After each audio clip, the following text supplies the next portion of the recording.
Now, I wonder when farmers will finally get proper protection from the activists who've been storming their farms. Oh, they've had, promises enough about action. Well, we had, in Victoria, for instance, the government setting up an inquiry after activists there really crossed the line. Radical vegans weren't just blocking city streets, they were also storming farms and abattoirs. They were chaining themselves to machinery, stealing sheep, invading paddocks and feedlots and piggeries and laying sheds. And at the Gippy goat farm in Gippsland, protesters even stole a goat. Now that one actually really set off farmers, particularly when the person who stole that goat was fined just $1. While the scared owners of the Gippy goat farm, meanwhile, felt so intimidated by all the threats that they shut their popular cafe and their petting pen. 8 jobs gone. Well, a Victorian parliamentary inquiry into animal activism has now handed down its report, and I doubt it will please our farmers.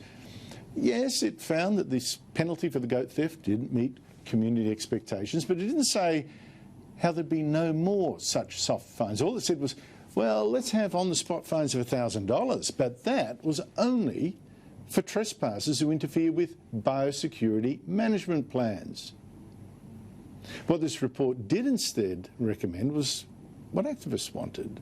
It recommended things like mandatory CCTV in abattoirs and higher animal welfare standards, public interest exemptions for hidden cameras, which would protect activists putting them there, and an audit to see if the right action was taken on animal welfare complaints. I'm not saying all of that's bad, but joining me is Victorian Farmers Federation boss, David Jochinke. Now, tell me, are we pleased or not about these recommendations? Well, first of all, you're quite right. There's some findings that have been quite well welcomed. The fact that they acknowledge that these activists have caused harm and detriment to farms. And people are quite concerned, legitimately concerned, that they are being targeted for no other reason than conducting their business in a legal manner, and they need to be protected. We did note that some of the recommendations were going down the pathway of making sure there's transparency and understanding of what the regulations are in place to actually demonstrate that we are in the world's leading practice of animal welfare in a lot of areas. Where it fell short, though, was around trespassing, and that is one of our which has been your big issue, hasn't it? Yep, and it's great to acknowledge biosecurity, but that shouldn't be our main defence against people coming onto your property. Yes, it needs to be there. It needs to ensure that quarantine areas are adhered to and that practices are put in place. But that shouldn't be the fact that our common law, our property law, and our own rights are being violated when people do enter a property, be it your home, be it your place of work. Yeah, you shouldn't have farmers awake at night wondering whether that noise was yet more activists in the laying shed or something like that, or in the piggery. Exactly, and we do encourage our members to make sure that they take footage, politely ask these people to leave and take footage. But when you see evidence that when police have done their job, taken it to court and only a very measly fine put in place, there's no discouragement. Yeah, the dollar case, exactly.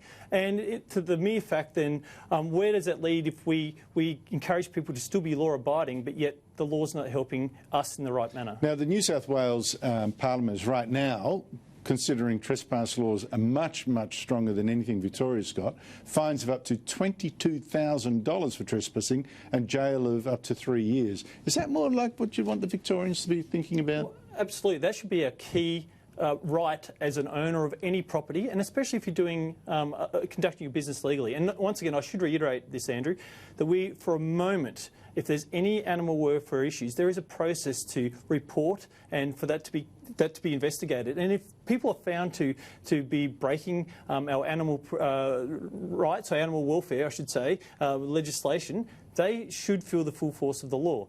And for that to be negated by the fact that people have this special interest test that this could be of interest to the general community, please use the proper process. If you're breaking and entering, you are breaking and entering and should be conducted. People shouldn't be so scared to live in their own home and on their own farms. This is what gets me. All right, this public interest thing. There's an exemption for using hidden cameras, right?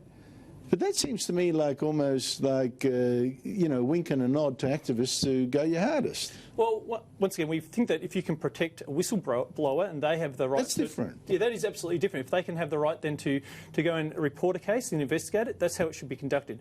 But to collect CC footage of somebody's personal place of work, and even in these circumstances, the place where they live and operate their businesses, is absolute disregard to the law. And as far as I'm concerned, it should be as black and white of, if you have broken the law, you should feel a penalty for it. Yeah, exactly right. And look, if you've got a worry about a farm, call the RSPCA, call the Agriculture Department. You don't have vigilante justice and trample all over a farmer's land. Is that... That is absolutely spot on. There is no reason why your own belief system or your own prejudices should allow you to break the law. You have the right to protest on public land. You have the right to have your own voice, your opinion on social media or any other way. And I think that's one thing that we don't celebrate enough in Australia and Victoria, that you've actually got choice. You've got choice of the product that you consume. You've got the choice of the production system. And if that's your described diet or the way you'd like to live, that is absolutely fine. It's up to you. That's up to you. You don't go terrorising farmers because you know, you think everyone else should subscribe to your values. Anyway, David Jochinke, thank you so much indeed. You've been great in raising this issue. I'm sorry that the legislation or the report doesn't actually come up to snuff. Thank you so much for your time. Thank you.